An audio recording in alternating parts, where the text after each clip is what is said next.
नमस्कार, स्वागत है आप सभी का। आपके साथ मैं हूं स्वप्निल। हम मौजूद हैं खास कार्यक्रम खबर में दम है के साथ। अगले आधे घंटे में बात होगी उन सभी खबरों की जिसमें दिखा दम और जिसने सत्ता के राजपथ से लेकर गांव की पगडंडियों तक हलचल मचाई। तो चलिए शुरू करते हैं खबर में दम है।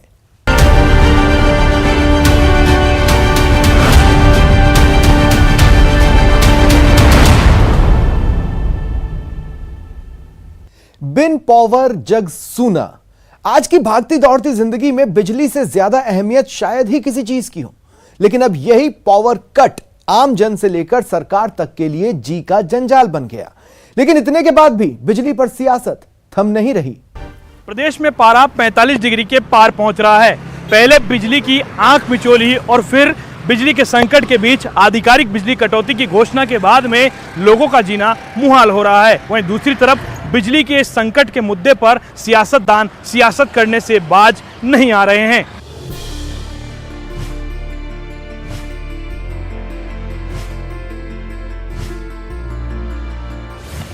बिजली गुल, सियासत फुल।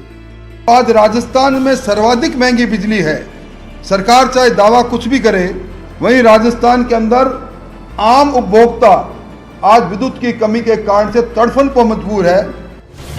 देश के 16 राज्यों में गंभीर बिजली संकट। बाकी राज्यों की भी कमियां तो आती है, लेकिन उनकी इतनी जरूर है कि उनका पेमेंट हो जाएगा। मरुधरा में बिजली संकट पर सियासत हाई। घोषित कटौती हो रही है, कोई पता ही नहीं चलता है कब आती है कब जाती है। बच्चे रात को कहाँ पड़े, लाइट रात को पूरी आती ही नहीं है। अपनी समस्या बता रहे कि आगे से बिजली हमारे पास नहीं आ रही है और इसलिए हम दे कहाँ से। आज ग्रामीण क्षेत्रों में पशुओं को पानी पिलाने के लिए बिजली नहीं है। 8-8, 10-10 क्या बिजली संकट सिर्फ मरुधरा की समस्या है या फिर बढ़ते पारे और बिजली की किल्लत का कोई कनेक्शन है? इस पर आपको गहराई से बताएंगे, लेकिन पहले देखिए मरुधरा में बिजली की आंख मिचौली पर सियासत के खेल की तस्वीर। लोक कल्याण का दावा करने वाली, निर्बाध बिजली की आपूर्ति करने वाली, जन घोषणा पत्र में इसका उल्लेख करने वाली सरकार के मुखिया, उनको मुझे लगता है उनके लिए अग्नि परीक्षा है इस भीषण गर्मी में राजस्थान के लोगों को निजात दिलाने की। प्रदेश में गहराते बिजली संकट को लेकर बीजेपी सड़क पर उतरी और प्रदेश के सभी जिला मुख्यालयों पर धरना दिया। बीजेपी ने प्रदेश में बिजली की किल्लत के लिए गहलोत सरकार के मिसमैनेजमेंट को जिम्मेदार बताया। पहले से ही अनुभव हो रहा था सभी लोगों को। विधानसभा के सत्र के समय में भी हमने इस विषय के बारे में सरकार को सचेत किया था कि कोयले की कमी के कारण से विद्युत की आपूर्ति में तकलीफ आएगी। मैं सोचता हूँ बाकी राज्यों में भी आई, सबने अपनी अपनी व्यवस्था पहले से की, जिसके कारण से वहाँ हाहाकार नहीं मचा। वहीं सरकार की गलत नीतियों के कारण शहरी क्षेत्र में 1 घंटे से लेकर 4 घंटे तक घोषित अघोषित और ग्रामीण क्षेत्र में 7 से 10 घंटे तक की अघोषित विद्युत कटौती है। मुझे लगता है कि राजस्थान पिछले 3 वर्षों में जिस तरीके से बिजली की आपूर्ति के मामले में पीड़ित था, अब ये पराकाष्ठा है। वो देश की बात करते हैं, लेकिन हम प्रदेश की बात करेंगे। प्रदेश की जनता, प्रदेश का विद्यार्थी परीक्षा के इस मौके पर बिजली की कमी से पीड़ित है, आवाम पीड़ित है इस भीषण गर्मी के मौके पर। बीजेपी सरकार पर हमलावर है तो खुद सीएम गहलोत ने इसका जवाब दिया और पूरा ठीकरा केंद्र सरकार पर फोड़ा। क्या प्रदेश भाजपा का दिशाहीन नेतृत्व केंद्र सरकार से इस बारे में सवाल पूछेगा कि वो मांग के अनुसार कोयला उपलब्ध करवाने में सक्षम क्यों नहीं है, जिसके कारण 16 राज्यों में बिजली कटौती की नौबत आई है? सीएम गहलोत ने अपने दूसरे ट्वीट में लिखा, राजस्थान में प्रदेश भाजपा बिजली पर प्रदर्शन कर उन पर दबाव बनाने का कार्य कर रही है। मैं उनसे पूछना चाहूंगा कि राज्यों को कोयला उपलब्ध करवाने का काम केंद्र सरकार का है। राजस्थान में बिजली संकट पर बीजेपी की सियासत की वजह भले कुछ और हो, लेकिन राजस्थान सहित पूरे देश भर के अंदर कोयले की किल्लत की वजह से बिजली की किल्लत हो रही है और इसी वजह से राजस्थान सहित कई राज्यों में 10 घंटे से ज्यादा की घोषित और अघोषित कटौती की जा रही है। सरकारी रिकॉर्ड के मुताबिक देश भर में 10,000 मेगावाट यानी 15 करोड़ यूनिट की कटौती हो रही है। पावर प्लांट के पास क्षमता से सिर्फ 25% कोयला बचा है।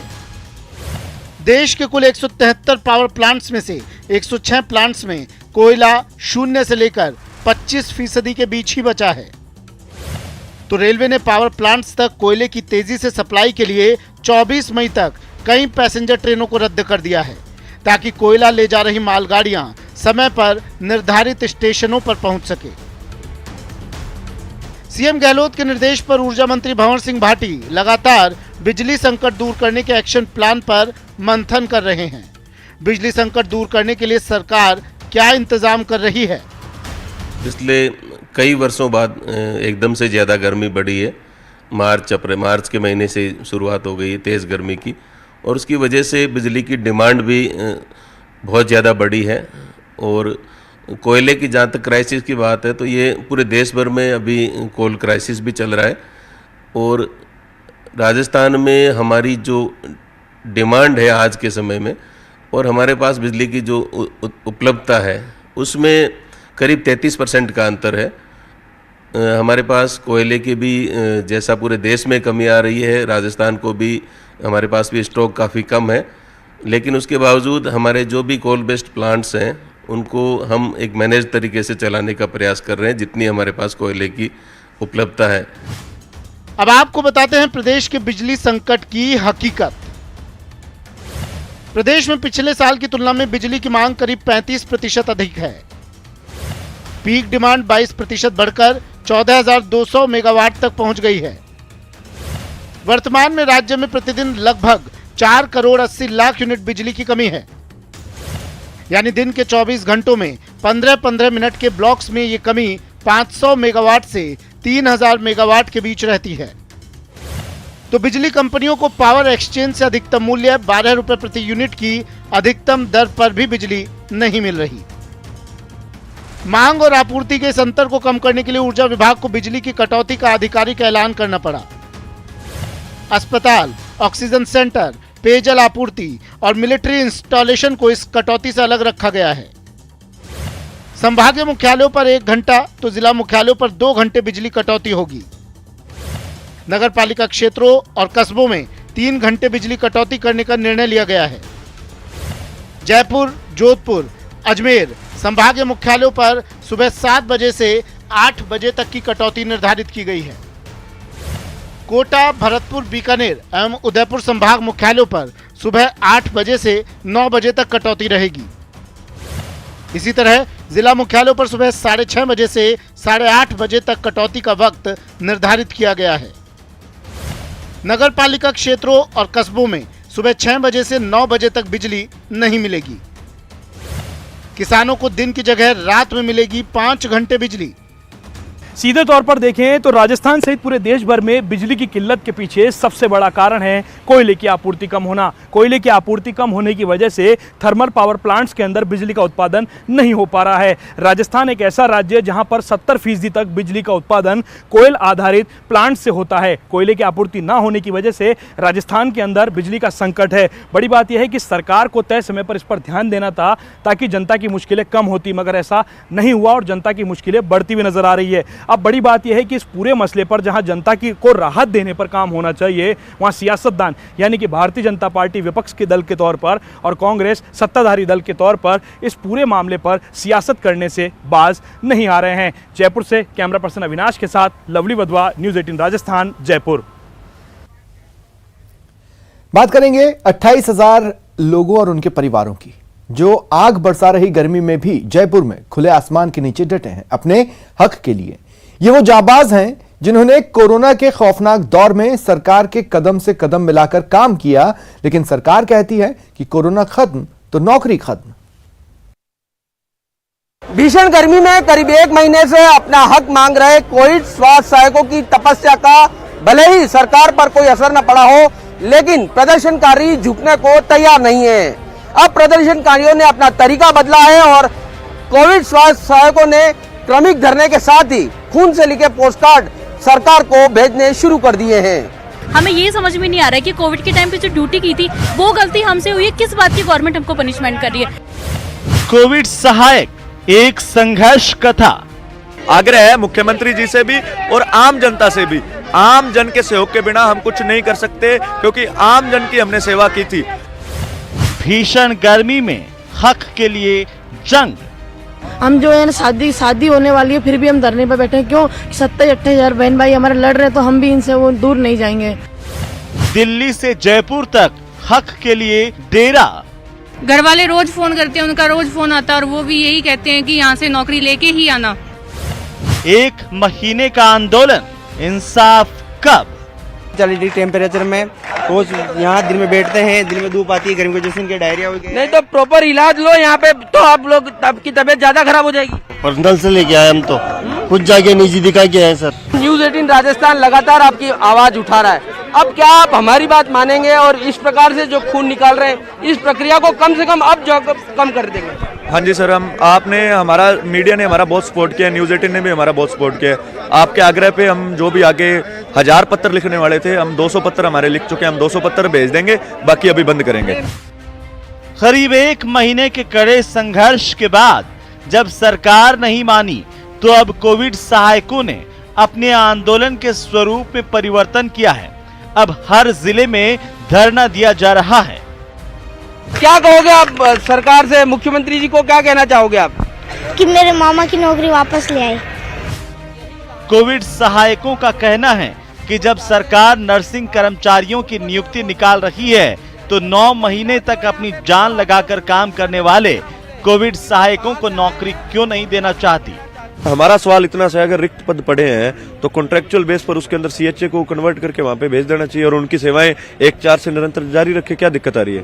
राजस्थान सरकार ने कोरोना काल के दौरान प्रदेश भर में 28,000 सीएचए की नियुक्ति की थी, जिन्हें कोरोना मरीजों के उपचार के साथ घर घर जाकर दवाई देने की जिम्मेदारी दी गई थी। लेकिन 31 मार्च को एक झटके में कॉन्ट्रैक्ट खत्म कर दिया गया। कोविड स्वास्थ्य सहायक सरकार से संविदा कर्मचारी की कैडर का मांग कर रहे हैं। कोई आश्वासन मिला हो आप लोगों को? नहीं, ऐसी कोई भी बात नहीं है। कुछ मीडिएटर्स हैं जिनके द्वारा हमें निरंतर ये मैसेज पहुंचाए जा रहे हैं भी सरकार, अगर आप ये आंदोलन खत्म कर देते हो तो सरकार आपकी बात मांग लेगी, लेकिन एक संगठन के आगे सरकार नहीं झुकेगी। कोविड सहायक कहते हैं कि हम पर आंदोलन खत्म करने का दबाव बनाया जा रहा है, जबकि हमारा मकसद तो नौकरी पाना है। हम सरकार को मनाना चाहते हैं, सरकार को झुकाना हमारा मकसद नहीं है। हमारा सिर्फ मकसद इतना सा है भी हम नौकरी ले। एक तरफ तो सरकार बोल रही है भी हमारे पास कोरोना खत्म तो सीएचए खत्म या नर्सिंग कर्मी है हम, और दूसरी तरफ लगभग हर जिले के अंदर 500-600 की भर्ती निकल रही है। 32 जिले हैं। सरकार मानने को तैयार नहीं दिख रही है। वहीं कोविड सहायकों का समर्थन बढ़ रहा है और 12 मई को बड़े आंदोलन का मूड बना रहे हैं। जब प्रदेश के कई शहरों में पारा 45 डिग्री के करीब पहुंच चुका है, तब कोविड स्वास्थ्य सहायक अपना हक मांगने खुले आसमान के नीचे बैठे हैं। उनकी ये मांग कोरोना की चौथी लहर की आहट के बीच और भी गंभीर हो जाती है। जब एक तरफ सरकार युवाओं को रोजगार देने के अभियान में डटी है, ऐसे में कई महीने स्वास्थ्य विभाग में अपनी जान की बाजी लगाकर काम करने वाले कोविड स्वास्थ्य सहायकों की मांग एकदम गलत तो नहीं कही जा सकती। Bureau report, news 18 Rajasthan, Jaipur. Dausa gangrape ने मरुधरा पर एक और कलंक लगाया, लेकिन अपराधियों और अपराध की मानसिकता पर हमला बोलने की बजाय सियासतदान एक दूसरे पर आरोपों की बौछार कर रहे हैं। इस बार तो केंद्र और राज्य महिला आयोगों के बीच भी तकरार दिखी। दौसा गैंगरेप को हुए करीब 1 सप्ताह बीत चुका है, लेकिन पूरे मामले की जानकारी में आते ही पुलिस ने इस मामले में अपराधियों के ऊपर शिकंजा कसा। दौसा जिले के अंदर हुई कई गैंगरेप की घटनाओं ने राजस्थान के ऊपर एक और कलंक लगा दिया है। जांच जारी है और फिलहाल सबसे बड़ा सवाल यह है कि राजस्थान में हो रही ये घटनाएं आखिरकार रुकती क्यों नहीं। दौसा गैंगरेप, जांच पर आर पार। मरुधरा पर एक और कलंक। कानून व्यवस्था पर सवालिया निशान। दिन दहाड़े ऐसे कैसे हो गया कि पुलिस का कोई डर नहीं, और एक 18 साल और एक 23 साल का लड़का जिसका ये कह रहे हैं कि क्रिमिनल रिकॉर्ड नहीं था, और वो ऐसा घटना कर लें।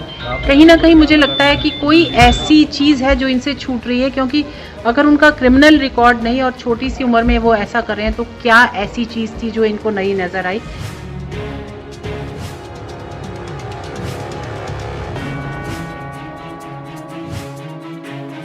सभी परिवार के सदस्यों से मुलाकात करी, उनसे सारी बात करने के बाद में उनको आश्वासन दिया कि न्याय मिलेगा और जल्दी मिलेगा। डीजीपी साहब से भी बात कर ली थी और दौसा एसपी से भी बात करी। सभी लोग काफ़ी सहयोग कर रहे हैं और डीजीपी साहब के लिए मैं कहना चाहूँगी जो जो हम लोग जानकारियाँ चाह रहे थे तुरंत प्रभाव से वो दे रहे थे और गिरफ्तारियाँ हुई है। अब उन्होंने ये भी कहा है कि फटाफट हम लोग इसकी कार्रवाई ख़त्म करके 1 महीने के अंदर सज़ा दिलाने की जो कोशिश है वो होएगी। राजस्थान राज्य महिला आयोग की अध्यक्षा रेहाना रियाज ने दौसा गैंगरेप पीड़ित के परिजनों से मिलकर उन्हें न्याय का भरोसा दिया। रियाज ने पुलिस की पीठ भी थपथपाई, लेकिन राष्ट्रीय महिला आयोग की अध्यक्ष के सवाल का जवाब उनके पास भी नहीं था कि आखिर राजस्थान में अपराधियों पर कानून का खौफ इतना कम क्यों होता जा रहा है। दौसा गैंगरेप पीड़ित के अंतिम संस्कार को लेकर भी केंद्र और राज्य की महिला आयोग की अध्यक्ष के बीच विरोधाभासी रवैया दिखा। बाकी जो क्रिमेट किया गया हबड़ दबड़ में जो फैमिली का कहना है वो मैं कमिश्नर जयपुर से पूछूंगी। और ये कहना बहुत आसान है रेखा शर्मा जी के लिए, और वो ये कहती है कि रात के टाइम पर किया है। ऐसे बहुत सारी जगह रात के टाइम पर हुआ था और पूरी इंडिया में नियम कायदा एक ही है, संविधान एक है, आईपीसी के तहत जो भी धाराएं हैं वो सेम है। तो केवल उनको राजस्थान का क्यों दिखता है ये समझ में नहीं आ रही है मुझे। राजस्थान में इस मामले को लेकर के धरना और विरोध प्रदर्शन जारी है, तो राजस्थान की महिला आयोग टीम और राष्ट्रीय महिला आयोग की टीम के दौरे भी जारी हैं। पहले राष्ट्रीय महिला आयोग की टीम ने वहां पर दौरा किया तो फिर राजस्थान महिला आयोग की टीम ने वहां पर दौरा किया। इस पूरे मामले को देखते हुए अगर देखा जाए तो बीजेपी ने राजस्थान में कानून का रसूख खत्म होने का आरोप लगा दिया है। मरुधरा की अगर बात की जाए तो इस तरह के अपराधों के मामले में पहले भी मरुधरा काफी आगे रहा है, लेकिन हाल ही के कुछ वर्षों को अगर देखा जाए तो इस तरह के अत्याचार का ग्राफ काफी बड़ा है। राज्य में महिला अत्याचार के खिलाफ आवाज उठाने वाली बीजेपी दौसा गैंग रेप मामले की तहकीकात करने पहुंची और सरकार पर कई गंभीर सवाल उठाए। दौसा की घटना हृदय विदारक है। जिस तरीके का वीडियो पब्लिक डोमेन में दिखता है, ये पहली घटना नहीं है। थाना गाजी की गैंगरेप से लेकर अलवर की निर्भया तक और बस्सी की 3 साल की बच्ची के साथ दुष्कर्म की घटनाओं की फहरिस्त में एक इस तरीके का कलंक राजस्थान की कानून व्यवस्था के साथ जुड़ गया, राजस्थान की सामाजिक विकृति के साथ जुड़ गया। आपको बताते हैं कि दौसा गैंग रेप केस के बारे में 23 अप्रैल को पीड़ित महिला अपने पीहर के लिए रवाना हुई थी। महिला बस्सी से सोनट बस स्टैंड पर उतरी। बस स्टैंड से महिला के पीहर की दूरी 7 किलोमीटर की दूरी पर है। महिला ने अपने पीहर पहुंचने के लिए एक कार चालक से लिफ्ट ली। कार सवार ने साथियों के साथ मिलकर गैंग रेप किया। परिजनों ने 24 अप्रैल को थाने में गुमशुदगी दर्ज कराई थी। पुलिस ने महिला का शव 150 फीट गहरे कुएं से बाहर निकाला। राजस्थान में हम पिछले 3 साल से देखते आए हैं, महिलाओं की न सुरक्षा है, न महिलाओं के प्रति संवेदनशीलता है, और इस सरकार ने जिस तरह से महिलाओं पर होने वाले अत्याचारों के प्रति अनदेखी कर रखी है, मैं घोर निंदा करती हूँ। मरुधरा में कानून व्यवस्था का मामला हमेशा से सबसे गंभीर मुद्दा रहा है। राजस्थान को अगर देखा जाए तो इस तरह के मामलों में इस तरह की घटनाएं कानून व्यवस्था पर सवालिया निशान लगाती हैं। मरुधरा में अब इस पूरे मामले को लेकर के इंसाफ की आवाज़ लगातार तेज होती जा रही है, लेकिन एक बड़ा सवाल यह है, क्या इस मामले में दरिंदा को सजा देने से क्या इस तरह की घटनाएं रुक जाएंगी? कैमरा पर्सन मान सिंह के साथ में अरबाज अहमद, न्यूज़ 18 के लिए जयपुर से। पानी की कमी से जूझते मरुधरा में अब प्यास पर पॉलिटिक्स हावी दिख रही है। ईआरसीपी को लेकर कांग्रेस और बीजेपी में घमासान जारी है। मामला राजस्थान के 13 पूर्वी जिलों से जुड़ा है और यह तय माना जा रहा है कि 2023 के विधानसभा चुनाव में यह सत्ता का रास्ता तय कर सकता है। पूर्वी राजस्थान को पॉलिटिकल पावर की मास्टर की कहा जाता है। यहां पर पानी का संकट है। वसुंधरा सरकार ने डीपीआर बनाई, ईआरसीपी का खाका तैयार किया, काम थोड़ा बहुत आगे भी बढ़ा, लेकिन काम पूरा होने में बरसों लगेंगे। इस बीच केंद्र सरकार के अपने दावे हैं तो राज्य सरकार के अपने तर्क, और इसका खामियाजा इस इलाके की शहरी और ग्रामीण आबादी को उठाना पड़ रहा है।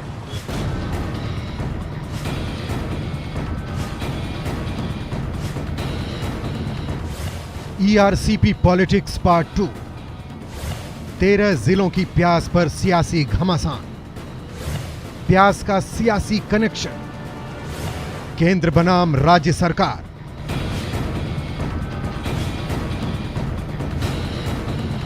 क्या पूर्वी राजस्थान के 13 जिलों में पानी के संकट के लिए सिर्फ ईआरसीपी में देरी ही जिम्मेदार है? इसका जवाब चाहे जो भी हो, लेकिन इतना तय है कि 2023 की जंग से पहले ये मुद्दा सियासी रूप अख्तियार कर चुका है। ईआरसीपी नेशनल प्रोजेक्ट बनते बनते रह गया और सीधे तौर पर इसका जवाब ना केंद्र के पास है और ना ही राज्य के पास। कुछ है तो बस सियासत।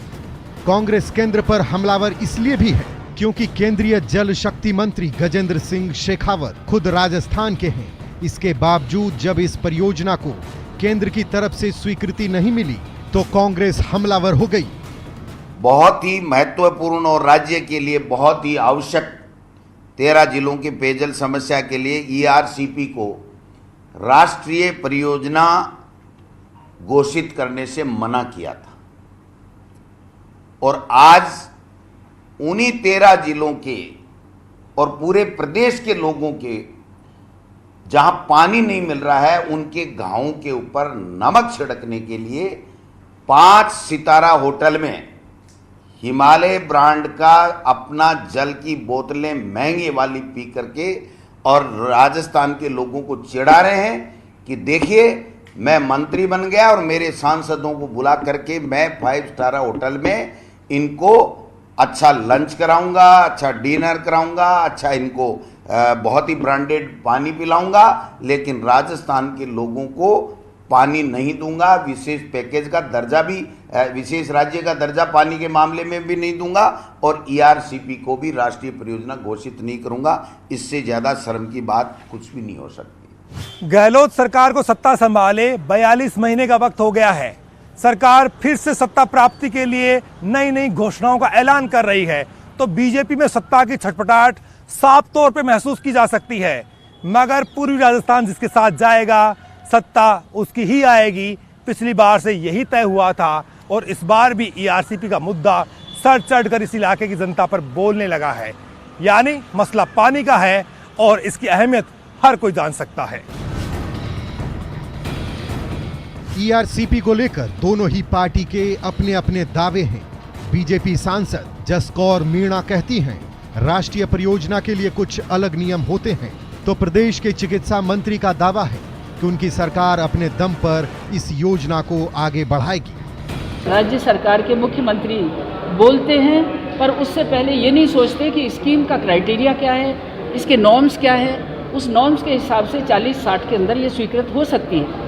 तो राजस्थान सरकार को 40% राशि का स्वीकृति देनी चाहिए ताकि भारत सरकार तुरंत इसको मंजूर करे और आने वाले समय में राजस्थान के 13 जिलों का भविष्य सुधर सके। और ये पूरे पूर्वी राजस्थान का पानी से जुड़ा हुआ मुद्दा है।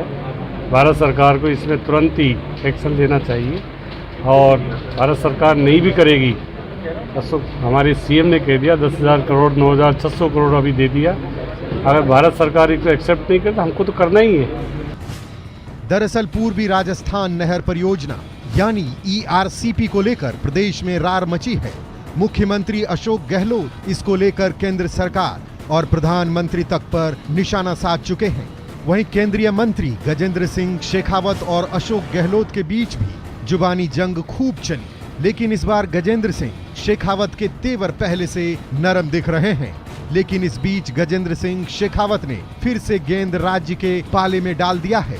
शेखावत ने कहा कि प्रदेश का कोई भी मंत्री ईआरसीपी को लेकर मुझसे नहीं मिला। ईआरसीपी का समाधान राजनीति से नहीं, मिलकर निकालना होगा।